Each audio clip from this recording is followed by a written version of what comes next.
Hello YouTube vintage stereo collectors and restorers. No, it's not bowling night. um, I just didn't really need a coat. You know, it's almost the end of April. And where I live, you start to see spring coming out. It's actually sunny today.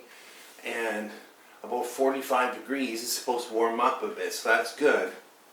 Anyway, I wanted to talk about this Heathkit AR-1500. I just picked this up yesterday. And this is kind of an outstanding piece of Heathkit, fairly rare. There's the AR-15, came out I believe in '67, the AR-1500. Then the 1500a, which has a better power section. These were, I'll put it this way, it kind of found me. I didn't go out hunting this one, but it was offered to me. And I love the look of it. I think it's an awesome looking unit. It's very heavy, hard to get out of the car. It's 40 pounds.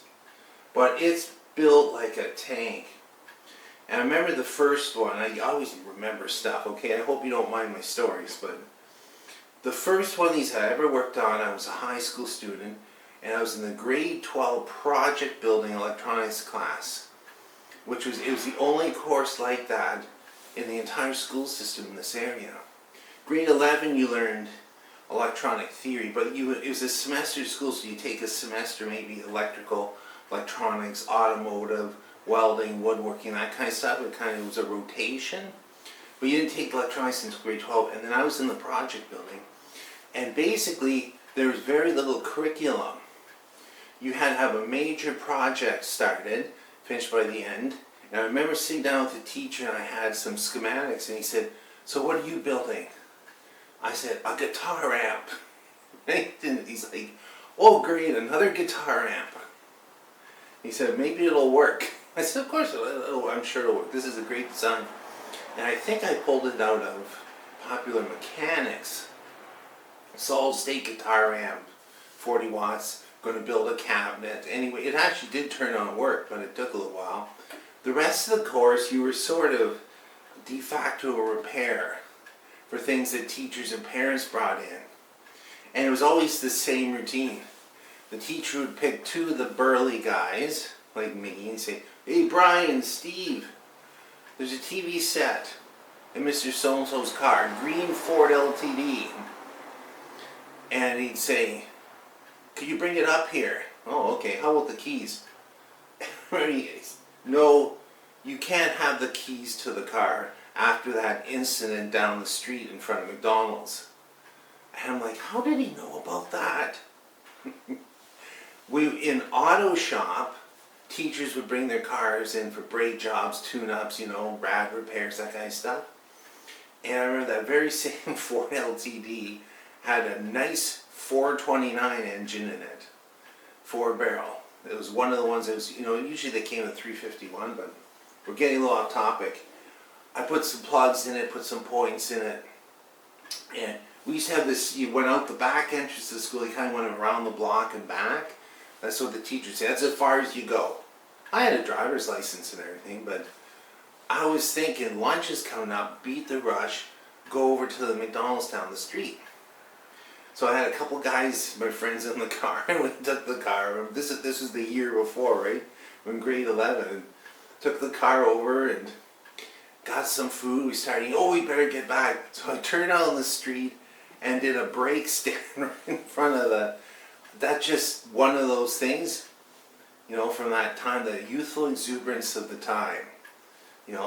Peeling rubber, that kind of thing. And everybody was like, all right, cool. And so go back, park the car exactly where it was, go in, hand the keys back. And later on, when the teacher came to pick the car up in class, he was like, he goes, "I was walking back from McDonald's where I picked up my lunch, and I saw a car that looked just like mine, peeling rubber." "Oh, yeah. Who was driving it?" "You." "Okay, I'm sorry." And he goes, "I didn't know that car could do that." I said, "Oh, that 429 is a great motor. She's really peppy." was like, okay, okay. And I didn't get into trouble for it. It was kind of one of those, the teachers were a little more easygoing. But anyway, I remember pulling out this AR-1500 out of the car. And everything that we pulled out of somebody's car, we had to get it through the parking lot and up 6 flights of stairs to the tech wing, which is some of the rooms were on the 2nd floor, some were on the 3rd floor. Anyway, I remember getting those TVs up there. Anyway, the AR-1500 was the first time I'd ever seen one. I had worked on Heathkit, the orange series, the tube stuff. And it came and I said, what's wrong with it? The teacher said, I don't know, try it out. So I plugged it in, and we actually had variacs right on the bench. Plugged it in, turned it on, and about 90 volts came on. Just like this one's coming on. I tried some headphones in it. And I got sound. FM stereo. What is it about these early 70s analog tuners? There's no antenna wire on it. There might be that much antenna wire inside the unit. And I'm picking up stations all over. No stereo light. The meters are both working. I have sound on both channels, but kind of a bit of an ugly bass hum. Yeah, with the volume down, kind of in everything. This is a 2-rail power supply, from what I remember. I think the filters are back here. They're, you know, at this point, they're 50 years old plus. That's what it'll be. In fact, I don't want to keep it on too long. This is a great design. They're 60 watts per channel. But I remember that first one was just a beast to fix. It really, you know, the teachers, you say, well, you have to stretch yourself, you know. That thing, it took me weeks and weeks to fix it.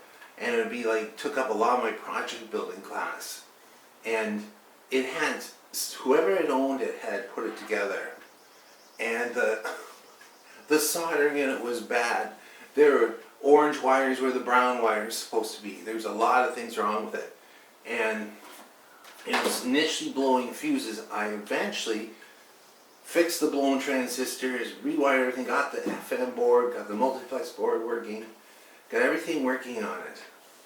And the teacher that owned it picked it up and gave me 20 bucks. And this is in the year when 20 bucks was tank of gas, food for 5 guys at the restaurant, you know, McDonald's, wherever you went. That was pretty cool. And I was like, hey, this isn't a bad thing. I kind of like doing this. But I probably had like 30 hours into it. And I always disliked working on this unit. And I worked on another one, and I think it was late 90s that I picked up at a garage sale. And it was similar. These should have been easy to put together because of the modular boards. And a lot of the boards were pre-assembled and pre-tweaked. But you still had wherever somebody soldered on them was a mess. But anyway, I remember that second one, it reinforced my opinion that it was a hard thing to work on. But they sound great, and that 60 watts per channel sounds like 100. It really is. I remember the one that I had, the last one that I had, like 30 years ago, I called it the Thud Master because it just had, it had that pumping bass, you know, like nightclub bass, and it seemed to have no lack of power. And I remember at the time I had Mirage 650s that were on that system, and those things were famous for the surround was foam. Well, after a few nights of thudding along with that Heathkit, they no longer thudded. Now, I like nice, I don't like the loud music as much as I used to, but I'm going to give this one a try. I'm going to clean up, blow it out a bit. I have a few others. I might start another one before it. I have a Super Scope Marantz. Yeah, I kind of like to work on that one too. What is this little model number? It's a R1220. I was thinking 40, the R1220.